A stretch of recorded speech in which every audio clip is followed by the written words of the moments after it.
देखिए हम लोग अपने कोऑर्डिनेट के अगले पार्ट में वीडियो लेकर आपके सामने फिर से हैं।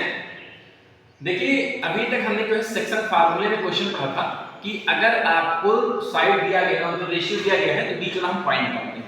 इस क्वेश्चन में क्या कह रहा है कि find the coordinate of the try section. Try section का मतलब ये है कि इस लाइन को तीन इक्वल पार्ट में डिवाइड कर दिया है। तो जो तीन इक्वल पार्ट में डिवाइड किया है उसका जो ये पॉइंट्स देखिए 1 पार्ट 2 पार्ट 3 पार्ट, ये तीन पार्ट हो गए। तो तीन पार्ट में भी ये लाइन डिवाइड की हैं, जैसे ये लाइन और ये लाइन। तो इस लाइन का आपको कोऑर्डिनेट निकालना है। इसको हम मान लेते हैं P, इसको हम मान लेते हैं Q।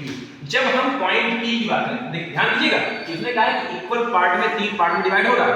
तो यदि हम पॉइंट P की बात करते हैं, बात करेंगे पॉइंट P की बात करेंगे तो पॉइंट P के लिए m की वैल्यू ये हो जाएगी, मतलब m की वैल्यू 1 हो जाएगी और n के लिए पूरा हो जाएगा, मतलब कि n की वैल्यू 2 हो जाएगी।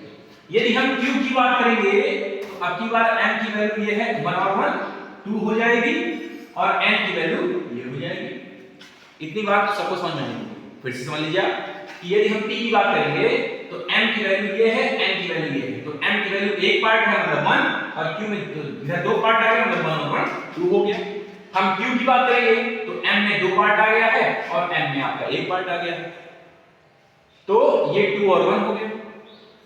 तो इस तरीके से हमको m और n दोनों में मालूम चल गया। अब हमको इसका कोऑर्डिनेट निकाल देना है। एक मैं निकालता हूं, एक आप निकालेंगे। देखिए कैसे। अब उसी तरीके से सेम है x mx2 mx1 m n।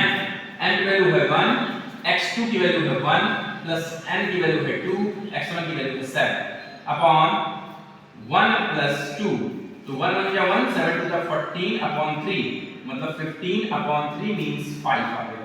x की वैल्यू आपकी 5 आ गई पॉइंट P के लिए। अब उसी तरीके से हम y की वैल्यू यहां पर निकाल लेते हैं। y m की वैल्यू है 1, y2 की वैल्यू है -5 प्लस n की वैल्यू है 2, y1 की वैल्यू है -2 अपॉन 1 प्लस 2।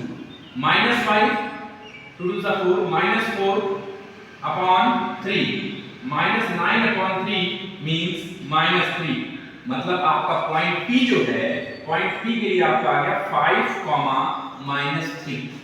उसी तरीके से सेम हम Q की वैल्यू भी निकालेंगे। इसका x की वैल्यू mx2। अब की बार m की वैल्यू क्या हो जाएगी? m की वैल्यू हो जाएगी 2 mx2 मतलब 1 n 1 x1 की वैल्यू 7 अपॉन 2 प्लस 1 2 1 जा 2 7 1 जा 7 अपॉन 3 9 अपॉन 3 मींस 3, मतलब x की वैल्यू आपकी 3 आ गई। उसी तरीके से y को निकालते हैं my2, m की वैल्यू है 2, y2 की वैल्यू है -5 n 1 y1 की वैल्यू है -2 अपॉन 2 प्लस 1 5 2 जा 10 -2 अपॉन 3 -12 अपॉन 3 मींस -4।